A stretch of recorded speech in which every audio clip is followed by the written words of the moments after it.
Okay, since I've got my torque tube out of the car, I'm going to do a project that you're definitely going to want to have on your list, which is to, one, replace my slave cylinder and throwout bearing with a new one, because it's a lot of work to get the torque tube out. This is a part that fails, and so you're wise to save yourself a bit of work and get that replaced. The second thing is that this bleeder screw up here is the thing that you need to try to access in order to bleed the clutch, and it is next to impossible to get to with the torque tube in the car. You got to either have very, very small hands or very small tools or both. It's just excruciating. So the thing that you want to do here is replace this stock bleeder screw with a remote bleed kit. This is a kit that I got from TIC along with the slave cylinder itself, and that will actually make it so that from the engine bay, you can just crack the bleed screw and bleed the clutch just like you bleed brakes, but it's very, very easy to get to. So that's almost a required upgrade to keep your sanity. Now, doing this is not just quite as straightforward as simply slapping on the new slave cylinder, though. One of the things you'll also want to consider doing is getting a shim kit. This kit I also got from TIC, and essentially that shim sits behind the slave, or between the end of the torque tube and the slave cylinder, and that just sets the orientation front to back correctly so that you have the right amount of throw in your throwout bearing to depress the clutch. So doing that requires a couple of measurements. Requires you to remove the spring here, move the nose of the throwout bearing all the way into the bottom of its travel, and then you basically measure the distance from the tip of the throwout bearing to the edge where this contacts the bell housing, right? That's going to be a certain measurement. And then over on the engine itself, I haven't put this one in yet, so I'm knocking this out while it's out, but it definitely doesn't have to be. Every other one of these I've ever done has been in the car.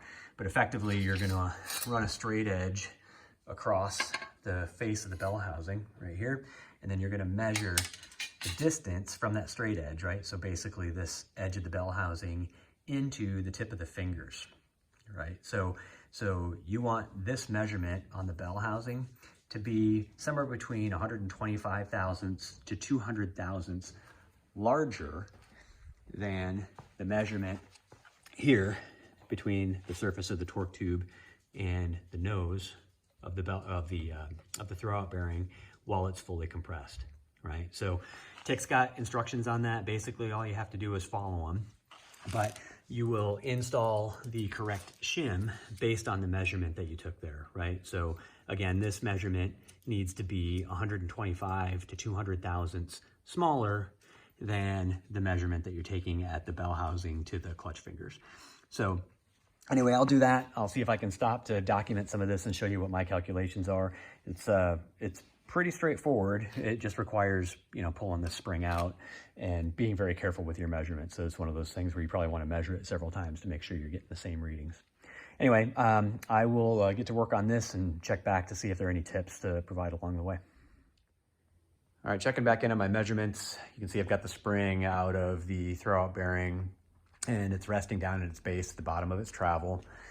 Basically, I've been using a straight edge, right, which I've rested on here and held flat, and then measured the distance from the edge of the torque tube face where it meets the bell housing up to the edge of the straight edge.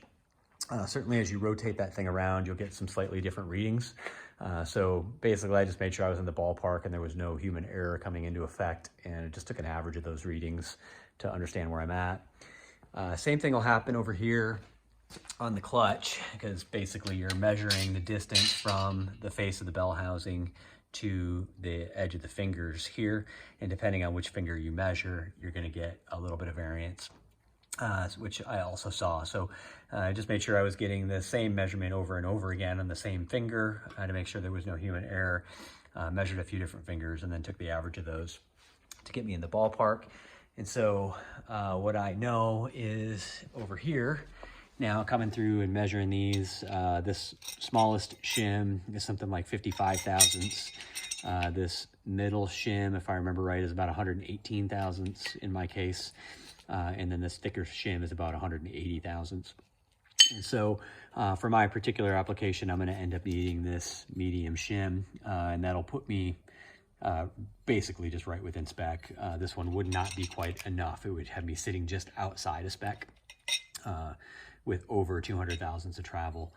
So this one will have me a little bit farther in. So anyway, this is the guy. I'm gonna go ahead and get this in, get the slave torqued down, and then get the spring in, and that'll be really about it.